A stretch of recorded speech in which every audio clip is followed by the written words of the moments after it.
Hi everyone, welcome back to this video. आप सबको पता है कि मैं कंसिस्टेंसी चैलेंज कर रही हूँ 30 डेज़ का।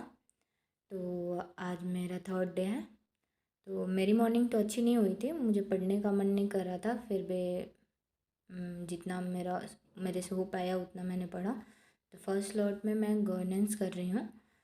तो इसका क्लास तो मैं बता चुकी हूँ, मेरा पहले ही कंप्लीट हो चुका है, लेकिन मैं रिवाइज कर रही हूँ।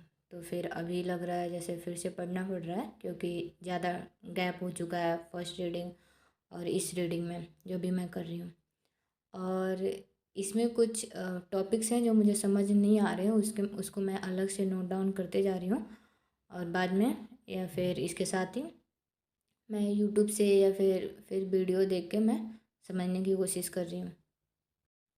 गवर्नेंस में मैंने टॉपिक्स किया, जैसे कि electoral offences and corrupt practices में क्या डिफरेंस होता है, और किस ऑफेंस को इलेक्टोरल ऑफेंस कहेंगे जिसको हम क्रिमिनल ऑफेंस भी कहते हैं, और किस ऑफेंस को हम करप्ट प्रैक्टिस के अंदर देखेंगे जिसे हम सिविल ऑफेंस भी कहते हैं। फिर मॉडल कोड ऑफ कंडक्ट क्या होता है, कब ये आया था और इसमें क्या क्या चीज़ें होती हैं। फिर एग्ज़ाम्पल्स देखे electoral offence and corrupt practices का। फिर उसके बाद से ये करने के बाद सेकंड टॉपिक मैंने किया कि इलेक्शन एक्सपेंसेस को कौन रेगुलेट करता है, कौन डिसाइड करता है, और इसके बाद से एक कैंडिडेट कितना एक्सपेंड कर सकता है, उसमें लिमिट क्या होता है। क्योंकि ऐसे अगर लिमिट नहीं रहेगा तो फिर पार्टी में वह रेगुलेशन या बैलेंस नहीं आ पाएगा। और फिर कहाँ से कोई पार्टी, किसी पार्टी को कहाँ से कोई फंड कर सकता है, प्राइवेट और गवर्नमेंट कंपनीज, या क्या लॉज हैं फंड करने के लिए, एम, ये सब। उसके बाद से स्टार कैंपेन किसे कहते हैं ये पढ़ा। और इसमें ये छोटा सा topic funding of political parties के बारे में पढ़ी।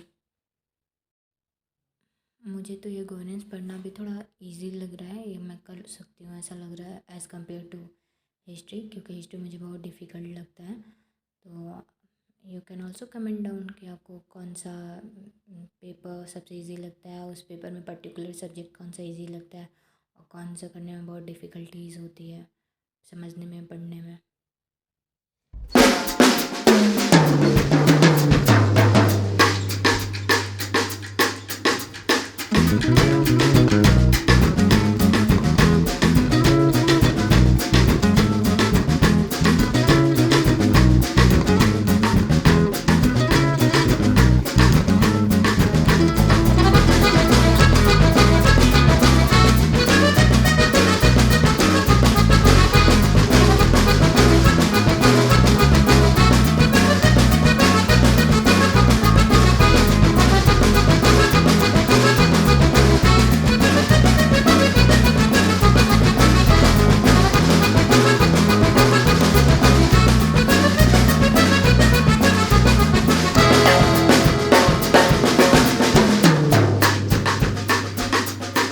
सेकंड स्लॉट कंप्लीट करके मुझे भूख लग गई थी, तो थोड़ा मैं ब्रेड मेरे पास पड़ा हुआ था, ब्रेड पकौड़े बनाने लगी, फिर चाय भी बनाई, फिर नाश्ता करके जो कि थोड़ा हैवी हो गया था करके मैं सेकंड स्लॉट अपना कंप्लीट करने चली गई। मेरा सेकंड स्लॉट मुझे सी सेट करना था, तो मैं सी सेट यहाँ कर रही हूँ, जो कि अरेंजमेंट का सम क्वेश्चन था तो मैंने कंप्लीट किया। उसके बाद से परम्यूटेशन कम्बिनेशन का थियोरी पोर्शन तो मैंने कल ही कर लिया था, और कुछ क्वेश्चन भी कर लिए थे, कुछ क्वेश्चन रह गए तो आज मैं कंप्लीट कर रही हूँ। और स्टार्टिंग में तो मुझे डिफ़िकल्ट लग रहा था, लेकिन अब थोड़ा इजी लग रहा है। अभी सर इजी क्वेश्चन ही करा रहे हैं, हार्ड वाले नहीं करा रहे। हार्ड वाले करने में मैं ट्राई कर चुकी हूँ करना, लेकिन वो मेरे से हो नहीं रहे थे। इसमें अभी ज़्यादा प्रैक्टिस चाहिए होगा, लेकिन अब इजी लग रहा है, हो जाएगा। और इसमें अभी बता सकते हो कि मैथ्स के क्वेश्चन, कौन से मैथ्स के क्वेश्चन करने में आपको सबसे डिफ़िकल्टीज आती है। जैसे मेरा सबसे ज़्यादा मुझे डिफ़िकल्ट लगता है प्रोबेबिलिटी और या परम्यूटेशन कम्बिनेशन करने में। इससे क्वेश्चन एक रहता ही रहता है यूपीएससी में, ज़्यादा सिंपल नहीं होता है, लेकिन यूपीएससी सीसेट पेपर में, चाहे स्टेट पीसीएस आप देख लो या फिर यूपीएससी सीएससी देख लो, तो उसमें क्वेश्चन रहता ही रहता है। तो ये कंपलसरी है। मैं पहले तो सोची थी मैं इसको छोड़ दूँगी, नहीं करूँगी ये वाला चैप्टर, लेकिन फिर अब क्वेश्चन आता है तो उसको छोड़ नहीं सकते, जितना करना है तो करना ही पड़ेगा। तो वही मैं यहाँ पे उसको कंप्लीट कर रही हूँ। थोड़ा रेस्ट करने के बाद मेरा थर्ड स्लॉट स्टार्ट मैंने कर दिया था, जो कि अब मेरा ऑप्शनल है।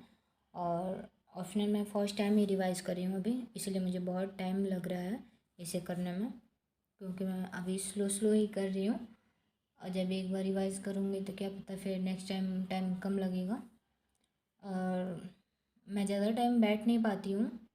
एक एक बार में जैसे कोई होता है कि एक बार में बैठ के 4 घंटा पढ़ लेता है, वैसे मैं नहीं पढ़ पाती। मुझे 45 मिनट या मैक्सिमम 1 आवर के बाद उठना ही होता है, चाहे रेस्ट करने उठूँ या ऐसे टहलने के लिए उठ जाऊँ, लेकिन उठना ही होता है। तो अभी मैं इसको इंक्रीज़ करने की कोशिश कर रही हूँ। क्या पता 1 वीक के अंदर थोड़ा बहुत इम्प्रूवमेंट आ जाए। थोड़ा थोड़ा इम्प्रूवमेंट तो आ रहा है, इतना जल्दी तो मैं भी एक्सपेक्ट नहीं कर सकती।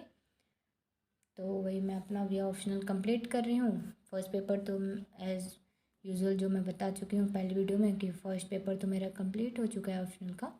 ये मेरा सेकंड पेपर है, तो मैं सेकंड पेपर अभी इसका फर्स्ट रीडिंग लगा रही हूँ।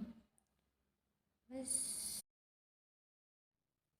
आज मैं टोटल 5 आवर्स भी पढ़ पाई। टारगेट था तो 8 घंटे पढ़ लूँगी। और अभी कुछ टॉपिक्स था जो मुझे कंप्लीट करना था, लेकिन कंप्लीट नहीं कर पाई। तो नेक्स्ट वीडियो में मैं ट्राई करूँगी कि और मैं पढूँ,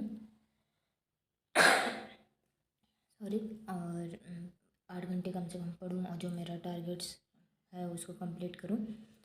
तो अभी तो मुझे और पढ़ना था, मुझे करना था सीसेट करना था। अभी परम्यूटेशन कम्बिनेशन का अभी पूरा चैप्टर कंप्लीट नहीं हो पाया है, मुझे उसे ख़त्म करना था, लेकिन वो हो नहीं पाया। तो मैं कल तक कर लूँगी और कोशिश करूँगी और ज़्यादा बैठूँ और पढ़ने बैठूँ।